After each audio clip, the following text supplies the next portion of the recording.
Pyongyang, North Korea, March 2003. The loudspeakers crackled to life at 6 a.m.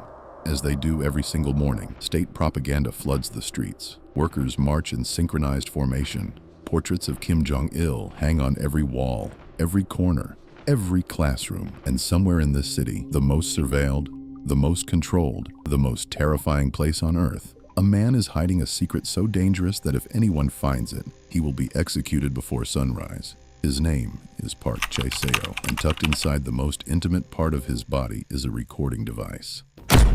This is not fiction. This is not a spy thriller. This happened, and the story of how one ordinary man decided to risk everything, his life, his family, his entire existence, to expose the darkest regime on the planet is one of the most extraordinary and disturbing stories you will ever hear. Stay with me, because this goes deeper than you think. Let's start from the beginning. Park Chae-seo was not born a spy. He was not trained by the CIA. He didn't have a handler in a trench coat or a safe house in Seoul. He was, by every official account, a loyal North Korean citizen, a man who had lived his whole life inside the bubble, the carefully constructed illusion that Kim Jong-il's government had built around its 25 million people. He grew up like everyone else in the DPRK. He learned the songs. He attended the mandatory ideological study sessions. He performed the grief rituals when the state demanded grief. He performed the joy rituals when the state demanded joy. He was, on the surface, exactly what the regime wanted him to be, a functioning, obedient node in a machine built to sustain itself at any human cost. But there was one thing Park had that most North Koreans didn't. He crossed the border regularly. As a mid-level official working in trade, Park was one of the rare few permitted to move between North Korea and China. The regime trusted him,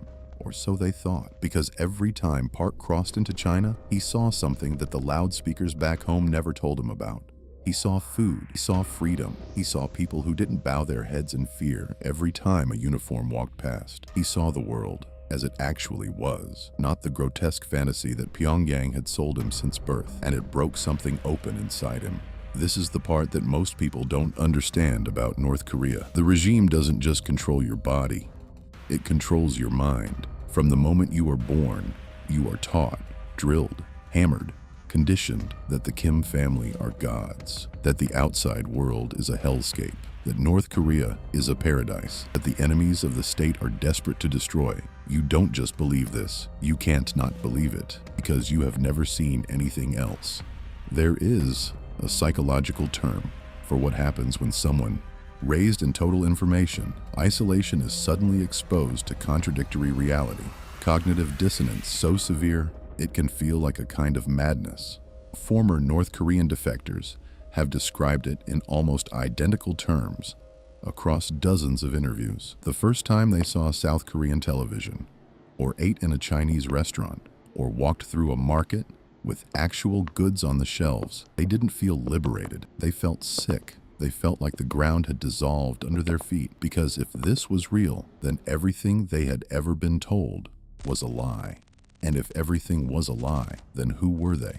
Park Chae-seo went through that process, and he came out the other side with a decision. By the early 2000s, Park had made contact with a South Korean activist network operating out of China, one of the underground organizations dedicated to documenting life inside North Korea. They gave him something extraordinary. They gave him a mission. Record what? You see, bring us proof, simple instructions, suicidal execution. Here is what you need to understand about North Korea's surveillance apparatus. It is not like anything else on Earth. The BubrOfficial, the State Security Department, has informants embedded in every neighborhood, every workplace, every family unit. Your neighbors are watching you. Your colleagues are watching you. Your own children may be encouraged to report you. Hidden microphones have been found in apartment walls. There are checkpoints on every road.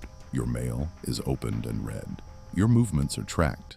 The system is so thorough, so pervasive, so deeply woven into daily life that the idea of smuggling a recording device into the country is, to most people, simply unthinkable. Park Chae-seo thought about it anyway. The device itself was small, tiny even, a miniature audio recorder about the size of a thumb, the kind of thing that, in the West, you might use to take notes at a meeting. But in North Korea, possessing one of these was a death sentence, not a prison sentence, a death sentence. And if authorities found it on you at a checkpoint, at a border crossing, in your home, it wasn't just you who would die. Your family would be taken too. Your spouse, your children, your parents. The regime called it guilt by association. 3 generations of punishment for the crimes of one. 3 generations. Park Chae-seo knew this. He knew exactly what he was risking, and he did it anyway. The question is, how do you hide something like that? You can't put it in your luggage. North Korean customs officers tear bags apart. They check the seams, the soles of shoes, the hollow spaces in book spines. They have done this for decades, and they are very, very good at it. You can't hide it in your clothing. You can't swallow it. Too large, too obvious, and you'd need to retrieve it at some point. You can't trust anyone to carry it for you. So Park Chae-seo made a decision that most people, hearing it for the first time, cannot quite believe. He hid the recorder inside his own body. Specifically, and there is no delicate way to say this, he concealed the device within his genital area using a method that has been described variously in sources as involving tape, small improvised pouch, and extraordinary personal discomfort. He crossed the border with a recording device literally hidden inside the most private part of his anatomy, betting that North Korean guards, who subjected travelers to exhaustive physical searches, would not go quite that far. He was right. They didn't. He crossed. He recorded. He crossed back. He delivered the recordings to the activist network. And then he did it again, and again, and again. Each crossing was a different kind of agony, not just the physical discomfort of what he was carrying, but the psychological weight of it.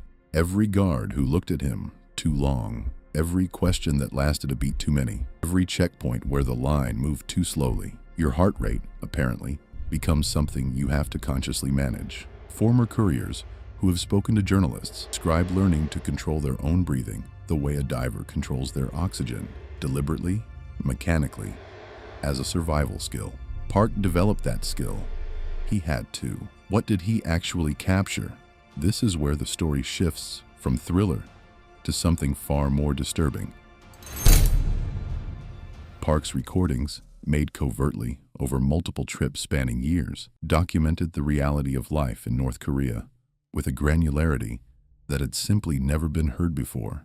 Not seen, heard. Audio carries something that photographs don't. You can hear the fear in people's voices. You can hear the hollow quality of propaganda recitations, the way people say the right words with a particular kind of emptiness, the automaticity of someone who has repeated a liturgy so many times it has lost all meaning. You can hear the silence that falls when a certain topic is approached. The silence itself is information. His recordings captured conversations that revealed the scale of the famine that had devastated the country through the late 1990s. The arduous march, as the regime called it, as if mass starvation were a heroic journey, rather than the predictable consequence of catastrophic agricultural collectivization and the collapse of Soviet subsidies. Official North Korean figures put the death toll in the hundreds of thousands. Independent estimates, supported by defector testimony and cross-referenced against what Park and others managed to document, suggest the true number was closer to 1 to 3 million people. 1 to 3 million people dead of starvation in a country whose government told the world everything was fine. He recorded the way ordinary citizens talked about the black market, the Jangmadang, the informal trading networks that had sprung up precisely because the state distribution system had collapsed, and people were literally starving to death on the streets. The regime officially condemned these markets. Unofficially, they tolerated them, because without them, the country's population would have been even further decimated. But people who operated in these markets did so in constant terror, liable to be arrested, beaten, have their goods confiscated, be sent to a labor camp for the crime of trying to feed their children. He recorded things that no official documentary could capture. The texture of daily oppression, the banal horror of a system so normalized that the people living inside it barely noticed it anymore, until you listened to their voices and you heard it underneath everything. A particular kind of exhaustion, a careful way of never quite finishing a sentence, the language of people who have learned at a cellular level that the wrong word in the wrong moment can end your life. But Park wasn't just recording. At some point, and this is the detail that elevates this story from remarkable to almost incomprehensible, Park began actively working as a courier for the activist network. He wasn't just bringing audio out, he was bringing information in, leaflets, news from the outside world, USB drives loaded with South Korean films and foreign radio broadcasts, contraband so dangerous it had its own death penalty attached, materials that, if discovered, would have been treated by the regime as acts of terrorism. Think about what that means. This man was walking into North Korea, carrying anti-regime materials, recording the reality of life under the dictatorship, and walking back out repeatedly through checkpoints staffed by agents whose entire professional purpose was to catch exactly what he was doing. The activist networks he worked with were themselves operating in extreme danger, based primarily in China and South Korea. These organizations were known to North Korean intelligence. Some of their members had been targeted for assassination. Some had disappeared. The network that Park fed his recordings into was a chain of people, all of whom understood that what they were doing could get them killed, and who did it anyway, because the alternative was silence. He was caught eventually. Of course he was. The arrest, when it came, was not the dramatic cinematic moment you might imagine. It was quiet. It was sudden. One day Park Chae-seo was there, and then he wasn't. He was detained by North Korean security services. The exact circumstances remain murky, as they always do when the Boibu is involved. What is known is that he was taken, that he was interrogated, that the interrogation involved methods that the North Korean state does not officially acknowledge using, because the North Korean state does not officially acknowledge that its interrogation facilities exist. Accounts from defectors and human rights organizations have described in extensive detail what happens to people detained by the Boibu. Sleep deprivation lasting days, stress positions maintained until the body breaks, the use of cold, prisoners stripped and left in unheated rooms in winter until hypothermia begins, and guards decide how far they want to take it. Beatings calibrated to cause maximum pain without leaving visible marks that might embarrass the regime in the unlikely event that the outside world ever got a look at the prisoner. And always, always, the threat of what would happen to your family, your spouse, your children, your parents. 3 generations. Here is where the story fractures into something more complicated. Park Chae-seo survived. He was not executed, at least not immediately. He was eventually released through a process that involved significant pressure from South Korean activist groups and, indirectly, from the international community. His case became known. His name was spoken in human rights forums. He became, paradoxically, too visible to simply disappear. He eventually made it to South Korea, but survival is not the same as escape. Park carried everything he had seen and done, and survived for the rest of his life. The recordings he risked everything to make became part of a larger body of evidence that human rights organizations used to build the international case against the North Korean regime. His testimony contributed to UN investigations. His recordings were referenced in reports that documented crimes against humanity being committed at an industrial scale in a country that most of the world preferred not to think about too carefully. And here is the thing that should sit with you after you finish watching this video. None of it changed anything. North Korea is still there. Kim Jong-un, son of the man whose regime Park risked his life to expose, is in power. The camps are still operating. The famine cycles continue. The surveillance apparatus grinds on. The loudspeakers still crackle to life at 6 a.m. The portraits still hang on every wall.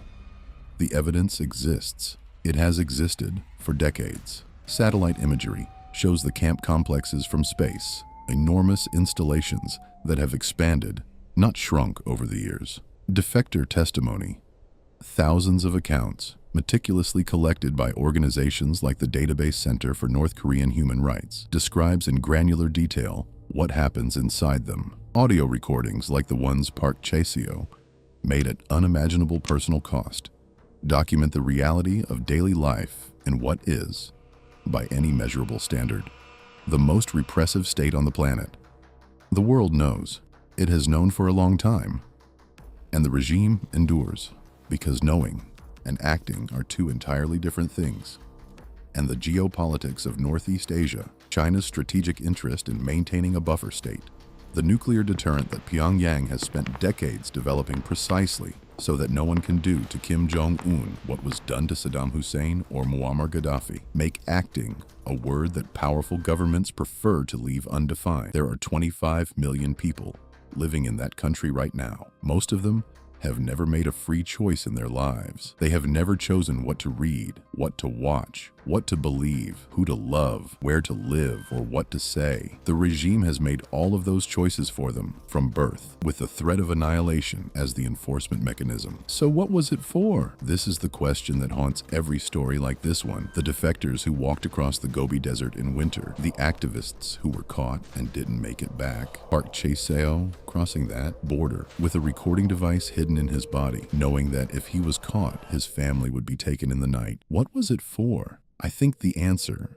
and I want to be careful here because it is not a satisfying answer, and it is not the kind of answer that YouTube usually traffics in, is that bearing witness is not nothing. That the reason authoritarian regimes work so hard to control information, to maintain their isolation, to destroy evidence and silence witnesses, is precisely because they understand that documentation is dangerous. Not immediately, not always directly, but over time, in ways that are difficult to predict. The accumulation of testimony and evidence shapes what is possible. The North Korean regime works very hard to make its people believe that no one on the outside cares, that they are alone. The world has forgotten them or never knew they existed. It is one of the regime's most powerful weapons, the manufactured belief that suffering in silence is the only option because no one is listening. Park Chae-seo, at the cost of almost everything, proved that someone was listening. Every recording he made was an act of defiance against the regime's most fundamental claim, that it was invisible, untouchable, and eternal. He said no. He said, I see this, and I will make sure others see it too, even if it kills me. That is not a small thing.